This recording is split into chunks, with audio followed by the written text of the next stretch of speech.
Morning. How you guys doing? You look great. Seriously. Beautiful. Thank you. All right, so service. A service on service. I think Christianity, we love this word, right? Service. We've kind of used it for many things, and I think it is entwined in our fabric of humanity, as in we are all here together, right? And the definition of service is to do something for someone. That is the Google Webster definition of service. So to do something for someone, an act or a kindness or whatever, just a service for somebody. So we've kind of, through Christendom, used this as a thing to express our, I think, togetherness, right? Our recognition of each other and our roles in which we play a part in each other's experiences and creations. So I think we've also taken the word service and kind of mashed it up with sacrifice and servitude. And those are three very different things. Service is doing something for somebody else. Sacrifice, I'm not going to hit you with a dictionary, but in the dictionary it says to kill something for God. Is the literal definition. But sacrifice entails and is understood to have some sort of loss. Some sort of thing that I wanted, now I have to give up. The energy behind sacrifice is you're losing something, right? And then servitude is you serve only something that is more powerful than yourself. Service stands alone. Sacrifice stands alone. Servitude stands alone. Can we just all agree to stop mixing them up? And can we all agree to stop putting them together in a combo package, right? Service doesn't include loss, and service does not include servitude. It does not include powerlessness. Service can be executed full of power and gain and abundance, and all these things can come out of it. It doesn't mean I have to give up anything, right? Good starting point? Okay. So we got that. I want to read a little out of the Aquarian. Last time I spoke, I mentioned the ladies in the Aquarian, and what do you know? I find myself at another lady's house. Jesus and the disciples in this story are at Mary Magdalene's house, and it's fitting that the woman's house is housing this cool gathering of men and expressing this cool thought and idea, right? Little symbolism for you. So I'll just read this a little bit. All right, so and Jesus left the multitudes and went to his disciples up to Mary's home.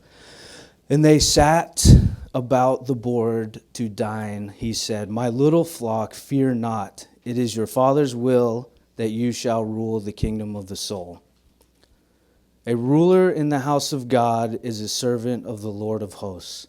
And man cannot serve God except by serving man."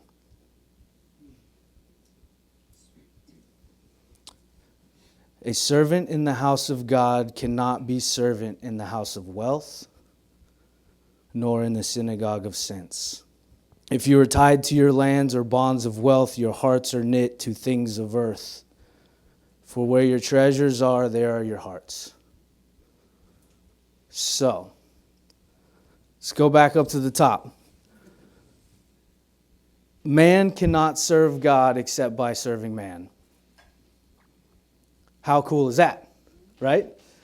We are here together. We are here in order to experience harmony and brotherhood and all the things we are here to create. And our expression as human to serve God is to serve the other humans around us. That's pretty cool. The next thing, a servant of the house of God cannot be servant in the house of wealth, nor in the synagogue of sense. So I think traditionally we look at this scripture, this teaching, as Who are you serving? Right? Are you serving your job? Are you serving your money? Are you serving your, remember, just doing things for others? Are you serving money? Are you serving job? Are you serving safety? We look at it as who are you serving? Does that make sense? Right? We serving a relationship, a spouse. Right? I think we should look at a servant of house of God cannot be a servant in a house of wealth. Now we hear that and we go, wait a minute. Wait, what? Because we think we either have to serve God or we have to serve money. But let's look at it this way. How are we serving? How are we serving? Not who are we serving. A servant in the house of God cannot be a servant in the house of wealth. A servant or in the synagogue of sins. So, if you give somebody the money and you just did it just to do it, and you're checking the box and it's not coming from your heart, how are you serving? Are you serving through the house of wealth or the house of God? You're not serving the money, so you're not serving the house of wealth. You're serving as a banker. You're not serving as God. Right? So, let's really take a look at service, helping one another, and really take a look at, instead of identifying our service as the person, place, thing in which we serve, identify our service in the spirit in how we serve. How do we serve?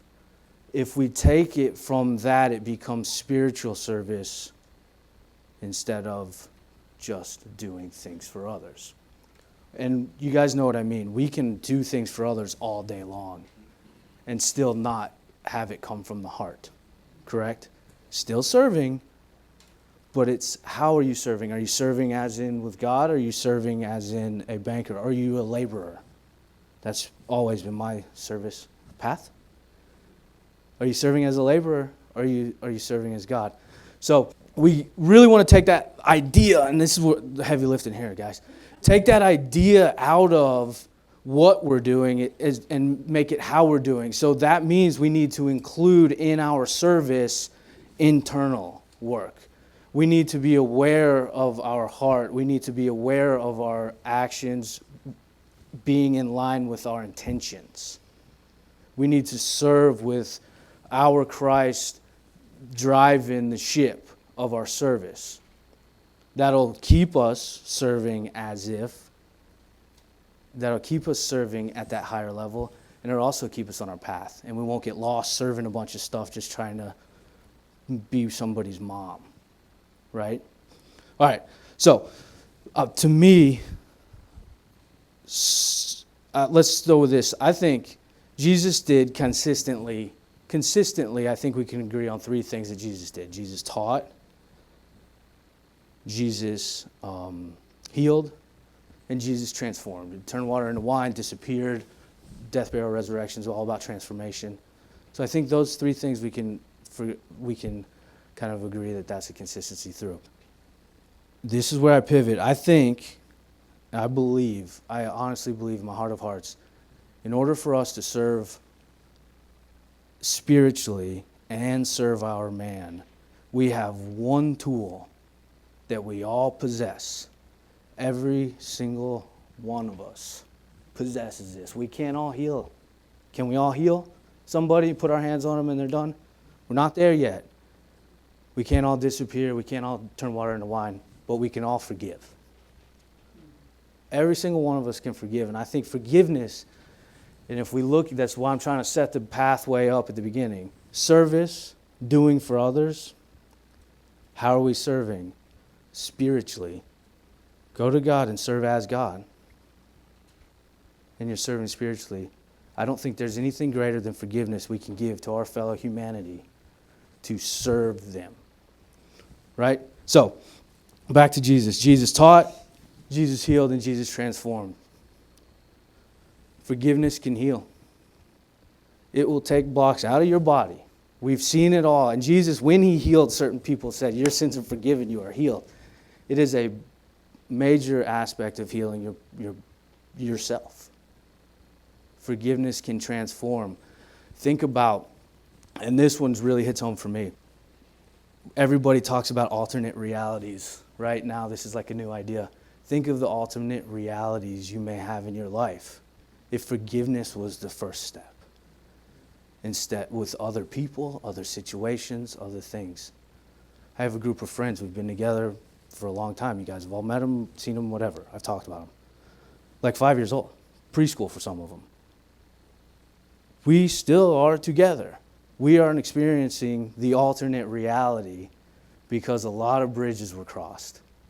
And a lot of true, honest forgiveness was given. Think of that. Think about all the things that if forgiveness was included would be different. Think about the transformation, the different reality you would have if forgiveness was the first thing included. And then forgiveness teaching. Another thing forgiveness does is it teaches. When we do not have forgiveness, there's a wall. Just imagine with me a wall here, and it's right in front of our faces. Forgiveness takes that wall down and allows us to see. So we are greater. We are taught at a higher level. We can see things that we would not see, that we don't think are true. We don't think are real. We don't think are anything because we cannot see them. So it is this tool that we possess that is so powerful and is so closely related to our human ability to express God in the situations we stand in every single day, that it is the best service we can do for one another. Imagine the freedom of spiritual movement for everybody if everybody forgave each other. Imagine that. Imagine the spiritual freedom of movement, the service you would be doing for yourself if you forgave yourself. When we hold grudge, when we don't forgive, when we say, no, I'm mad at that person, and I don't, honestly, there's another one, tough one. I'm going to say it. There's nothing that cannot be forgiven. Spiritually, it is a truth. Humanly, it may be hard to swallow. Spiritually, it is the truth. For God, it is the truth. It is the truth for our spirits. So, when we hold grudges, hold anything against another human being because of an experience or an outcome or whatever, we take a big old hook and we hook it in them. We hook it in them. And for whatever reason, to feed our ego, to allow us safety, to be able to stay mad at somebody, to allow us a way to vent our anger at other things. I don't know why we don't forgive. It is baffling sometimes, even for myself, trying to forgive people. What need do I have to hold this on? Why? Because I'm seriously carrying around, not only am I carrying around a block in me, I got a big fish hook in somebody else's back. And they're dragging my chain around. I am casting my brother into chains without forgiveness. Loop back to servitude on that one. Now imagine you can think of yourself or think of somebody else, walking around their life with all these hooks that haven't been released. All these hooks, do you think they have spiritual freedom of movement? Do you think they have the ability to easily flow and grow? Is their path made clear? Or are they dragging you around because you're mad at them? Now, I ask you, if we are serving, doing things for one another, and we are serving as God and spiritually serving, do we not want to unhook our stuff from others?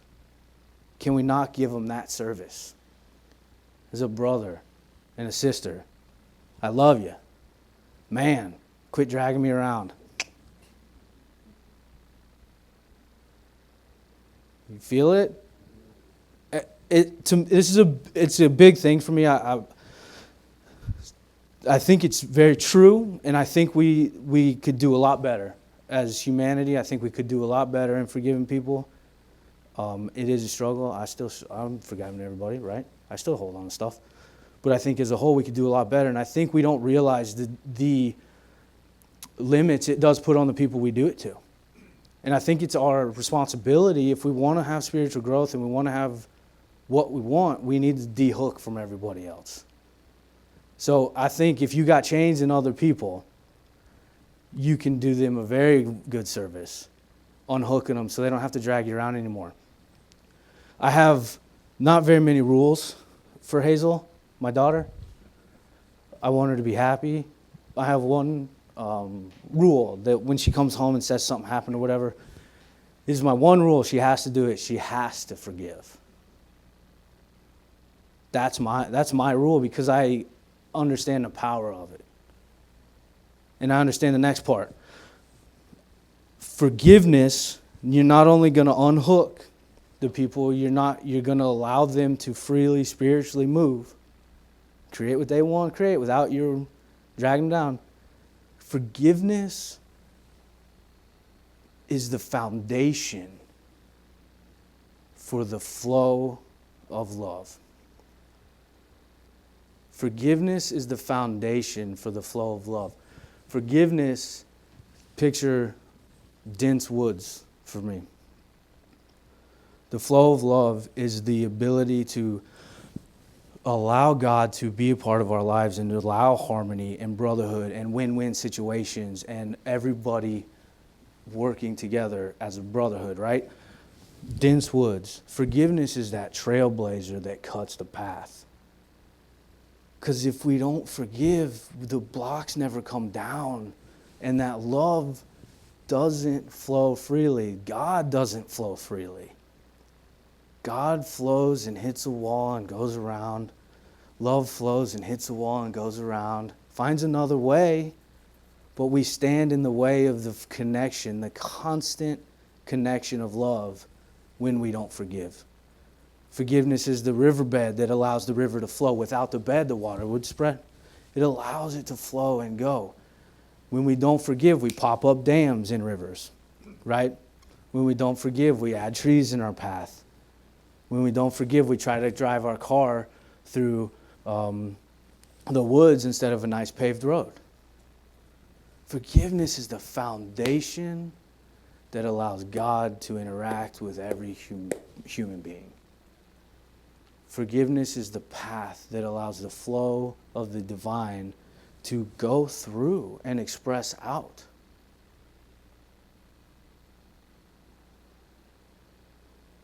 So that's why I want Hazel to forgive no matter what, because I know the love that's going to follow.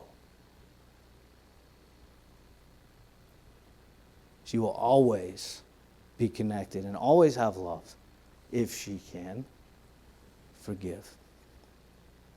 The blocks, the judgments, the other stuff doesn't come up. We get so mad at such little things. And we wonder why we don't wake up happy.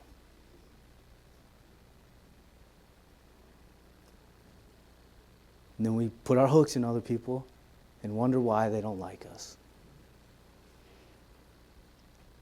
And then we judge the news and wonder why it makes us mad. Forgiveness is crazy. I love it. I guess we're going a little heavy. Sorry, guys. I'm not telling you you're bad at life. But I think it is. And look, there's so much I got still. Everybody has stuff to forgive, right? Everybody does. But the idea is if we're serving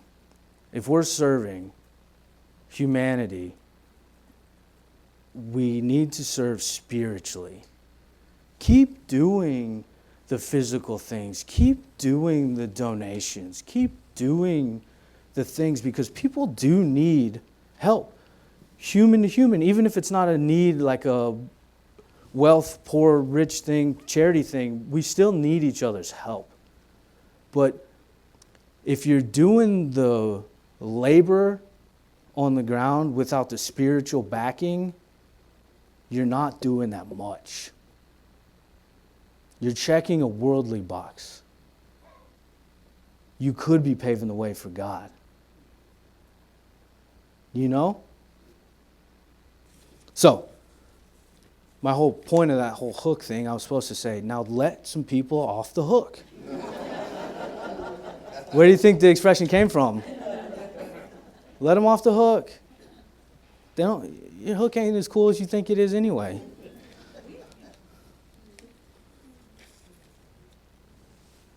It is, let me finish reading this here. So let's read it again. Read it again.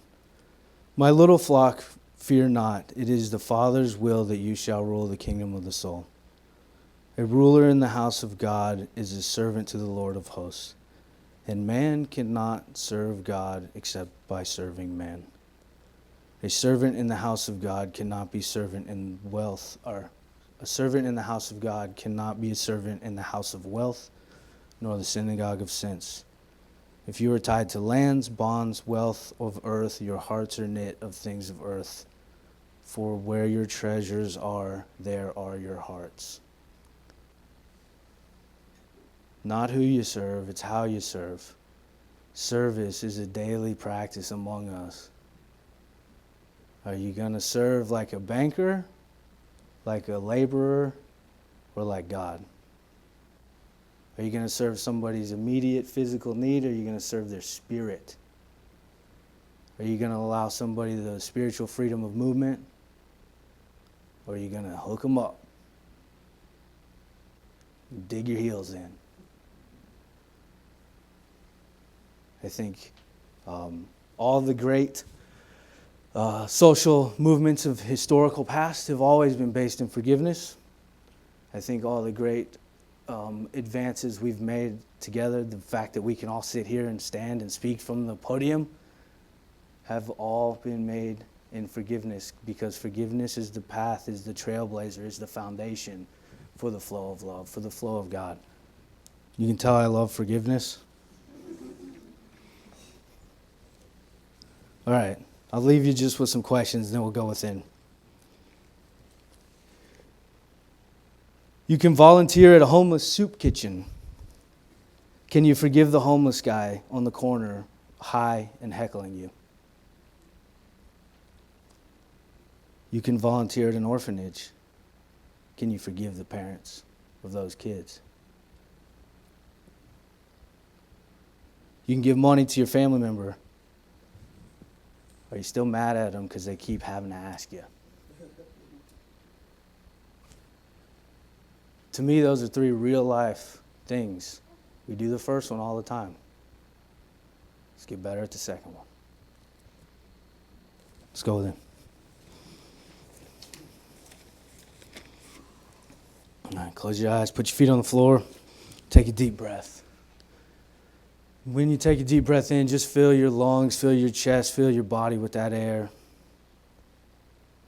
Slowly release.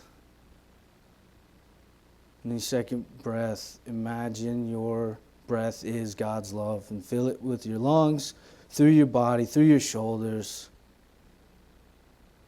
And when you let it out, get that relaxation.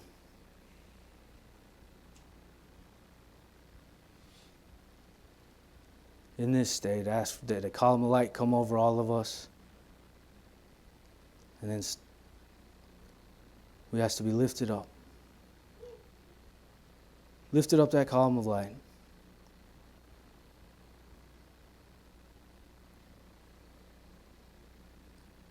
And whenever you stop up that column of light, just imagine what you see. It could be a garden, it could be a plateau, whatever comes to mind. Take a moment, look around. And I want you to ask it. Jesus, come stand with you. Jesus, we ask that you come stand with us at this place.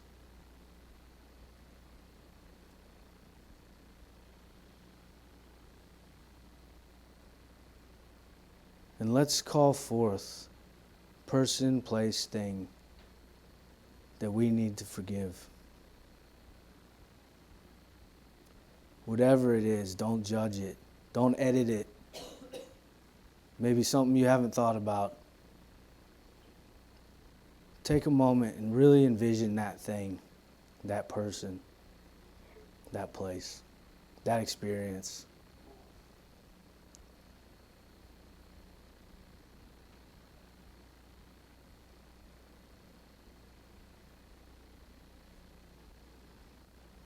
And before we heal it, I want you to literally, physically grab Jesus' hand.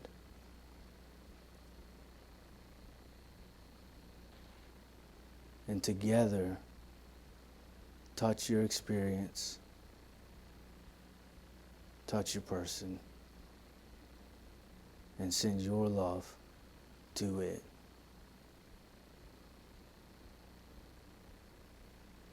And as we do this, we ask God to flow through us and charge this experience or person with God's love, who needs not our approval. And we freely release this experience or person from our hook.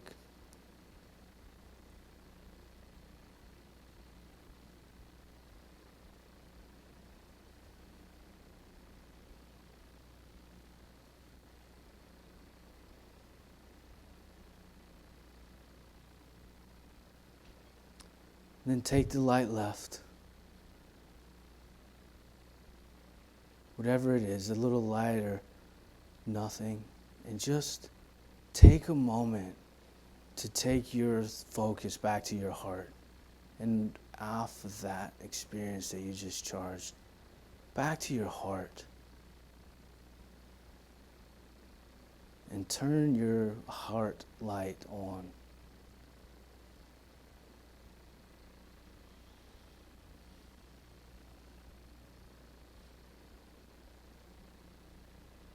God, we thank you for this opportunity to allow our fellow brother man to freely move without our judgment. And we thank you for this opportunity to allow us to heal a block created by our judgment. And we turn our hearts on. For as long as we can stand it, we will serve spiritually through our hearts.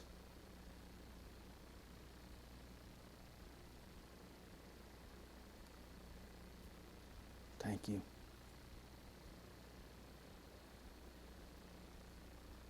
When you're ready, come back down the column of light.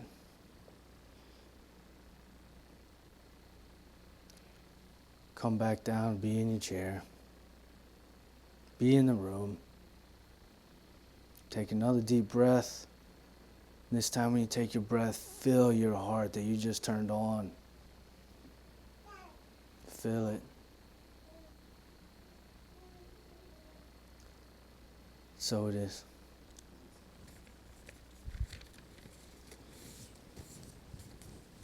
Thank you. I love forgiveness. And if anybody needs me to be their guinea pig, I will take your forgiveness. You can freely do it to me.